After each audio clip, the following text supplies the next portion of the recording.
Welcome to Nissan's global headquarters here in Yokohama, Japan. There's a lot to see inside, so let's go and take a look.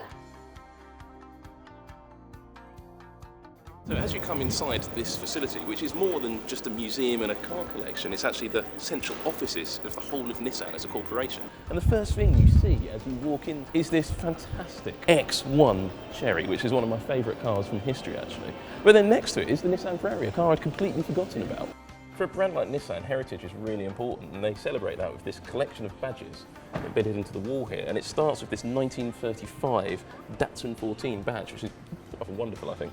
And then the first of the Nissan badges here in 1959, really retro styling. And then as you move along through the evolution of the Nissan brand, the 1960 badge from the Cedric's my favourite probably, and then evolves through the different Datsun brands, working your way up to 1988 with this Nissan Bluebird badge, which kind of looks like the one we're used to seeing today on the cars. But as you can see, the badge evolves a little bit more to the launch of Infiniti in 1990 and 2008, where you see the badges we now know.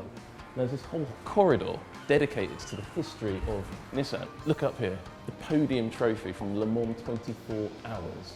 And they've got on the wall the Rolex 24 Hours underneath it. Because if you look slightly to the left up here, this is a plaque from Hasimi Hoshino and Suzuki-san when they won the 1992 Rolex 24 at Daytona, and that is a fantastic piece of Nissan history right here on the wall. Then along here you've got the old rally plates from 1965 Monte Carlo Rally, the East African Safari 1963, real history of motorsport just embedded here. Touring cars, that's not the GT500, that's a Japanese touring car on the wall there. But if you look inside you get a little, I'm going to have a look actually, because that was brilliant. That's what it all used to look like back in the day. And I love that sort of stuff. And speaking of skylines, that's quite an interesting story, and it'd be nice to find out where that began. This car here is a Prince. It's not a Nissan, but what makes this really important, this is the first ever Skyline. This is the car that went on to create, eventually, the GT-R. And this is a whole section. It's a very rare car to be seen on display, actually. And there's a whole exhibition because it's 60th anniversary of the Skyline. We can see the evolution of the car and what became a legend. And here you have this original 1957 Prince Skyline. Prince became part of the Nissan Motor Company later on.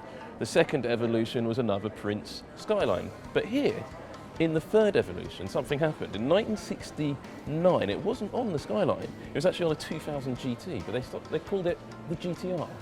And that was the first ever Nissan GT-R. It was actually a 2-litre car. And then as the Skyline evolved, the GT-R and Skyline branding came together as the different evolutions came through, the R30, the 31, 32, R33, I think that's Mardenborough's favourite. And as it evolved, then in 2008, something happened. The Skyline and GT-R brands separated out again. So we ended up with the Skyline brand becoming an Infiniti. And there's one of those parked right here. And as you can see, this is the Infiniti Skyline. It's a 350 GT. It's not a GT-R. The GT-R, as you can see, is in the background. It's over here. This is now the GT-R. So you went from that car in the 1950s, the first of the Skylines, and ended up with not only this wonderful piece of engineering, the GT-R, but also another wonderful piece of engineering, the Infiniti Skyline 350 GT. And there's so two great cars, one great origin. The GT Academy is well known as a place where gamers become racing drivers. Well, this is where it starts in Japan with this really wonderful setup, and slightly frustrated the kids are having a go because I want to have a go on that. It looks about my level. As you get a bit older and a bit more competent, you can take out a GT-R on some of the world's greatest tracks on these Gran Turismo pods here, and some of these guys, this guy particularly, having a few laps of Motegi at the moment in a GT500 car, they might be the next generation of NISMO drivers in the next few years to come, and it could all start here. One of the most popular exhibits here is this, the Micro Cup car, and quite wonderfully, the guys here haven't decided to clean it up and present it as a showroom spec car. No, this is as raced specification as you can see. Look at the level of damage and stuff like that. This is as raced, straight from Canada, here in Yokohama.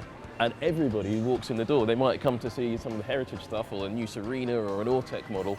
They come and stop and look at the Micro Cup car, and I just think it's so cool they've left it like that in a raced condition. It's proper. Well, as with all trips to museums, exhibitions, there's only one place to end really, and that's the gift shop. So let's go and have a look to see what is on sale here. And of course, predictably, and my favourite, the model cars. And my eye came straight to this one. You can get some of the historic cars, but look at this.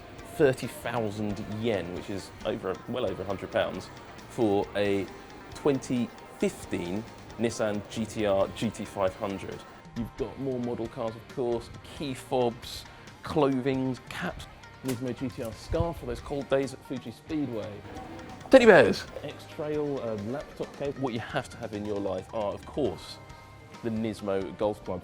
Beach towels, a handy something that's a speedometer, NISMO belt. NISMO, it's NISMO everything. It is the world of NISMO. So that's it for a quick tour of the gallery here at Nissan HQ in Yokohama. If you're ever in Japan, it's free and well worth a visit, so do come along.